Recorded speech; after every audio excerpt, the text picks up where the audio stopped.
Bismillahirrahmanirrahim. Assalamu alaikum students. This is your teacher Sana Mansoor for the subject Socio and Psycholinguistics.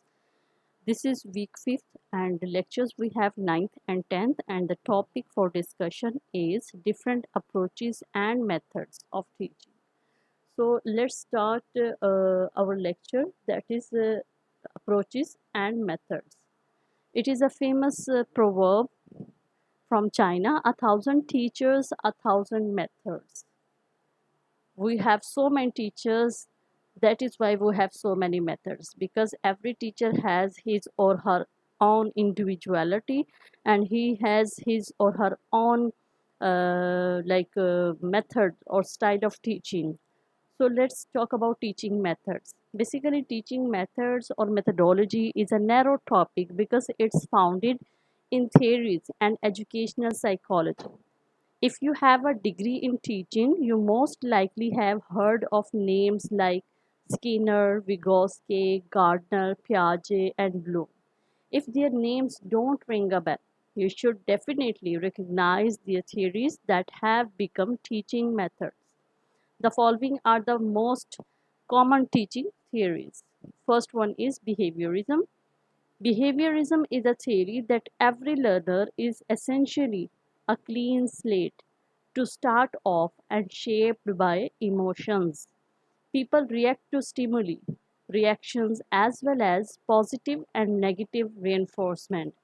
The site states learning theories names the most popular theories who ascribed to this theory were Ivan Pavlov, who many people may know with his experiments with dogs. He performed an experiment with dog that when he rang a bell, the dog responded to the stimuli. Then he applied the idea to humans. Other popular educational theorists who have part of behaviorism was B.F. Skinner and Albert Bandura. Then comes social cognitive theory. Social cognitive theory is typically spoken about at the early childhood level because it has to do with critical thinking, with the biggest concept being the idea of play, according to Edwin Peel, writing for Encyclopedia Britannica. Though Bandura and Lev Vygotsky also contributed to cognitive theory. According to Dr. Norman Hare with California State University, the most popular and first theorist of cognitivism is Piaget. Social cognitive theory have idea about the learning of language, which is learned through the society.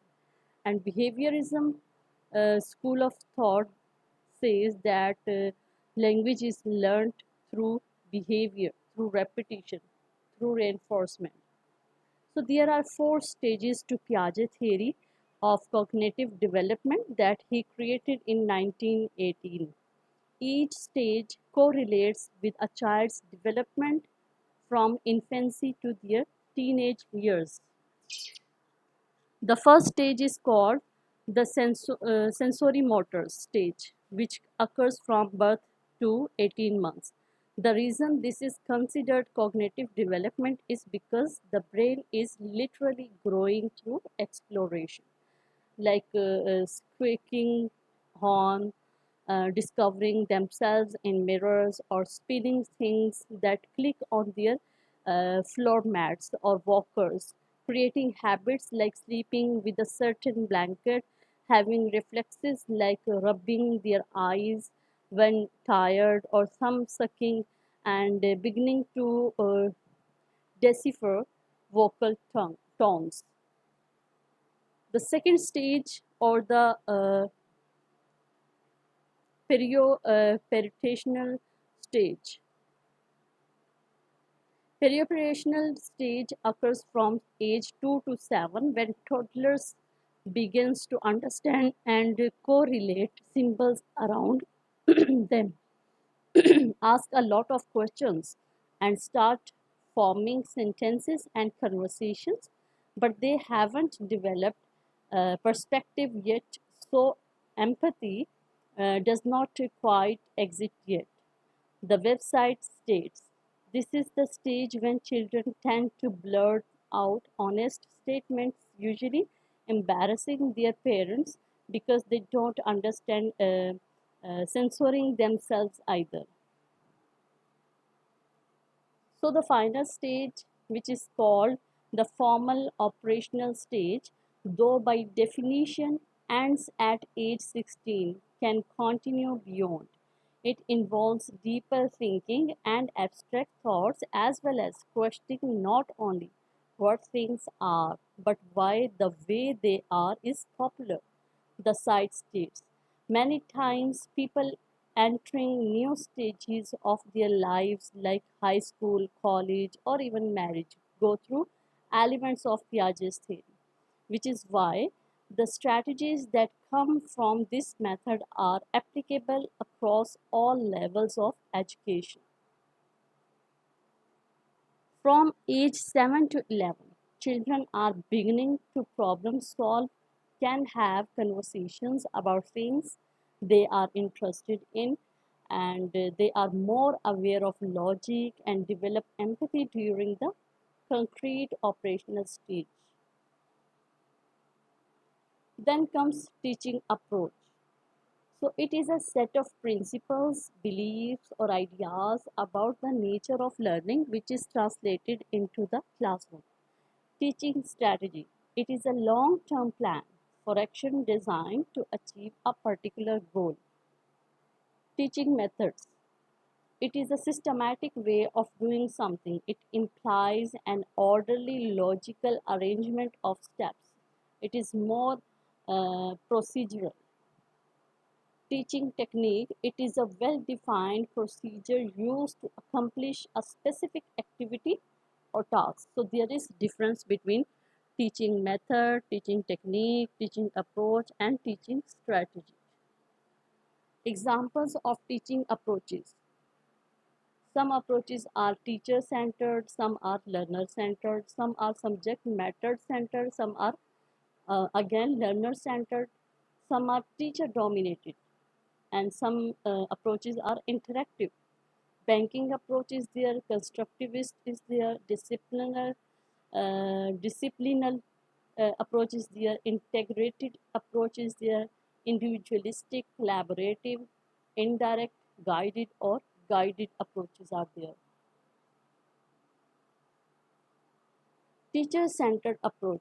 In this approach or method of teaching, the teacher is perceived to be the only reliable source of information, in contrast to the learner-centered approach. And in learner-centered approach, in which it is premised on the belief that the learner is also an important resource because she too knows something and is therefore capable of sharing something. Here the learner is important. The importance is given to the learner. The focus is learner.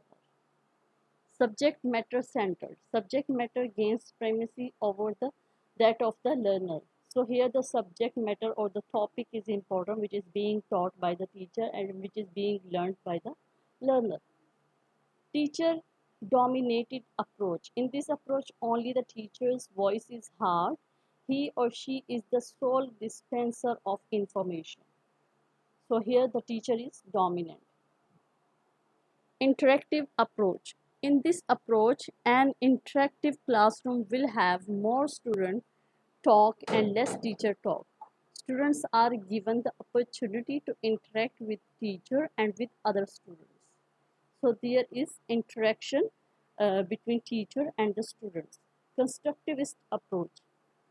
In this approach, the students are expected to construct knowledge and meaning out for what they are taught by connecting them to prior experience.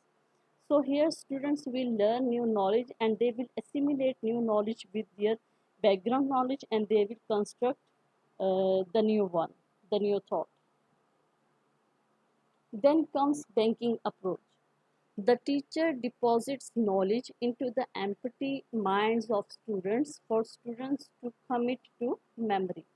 So this is banking approach in the way that teacher is filling the mind of the learners with the help of information.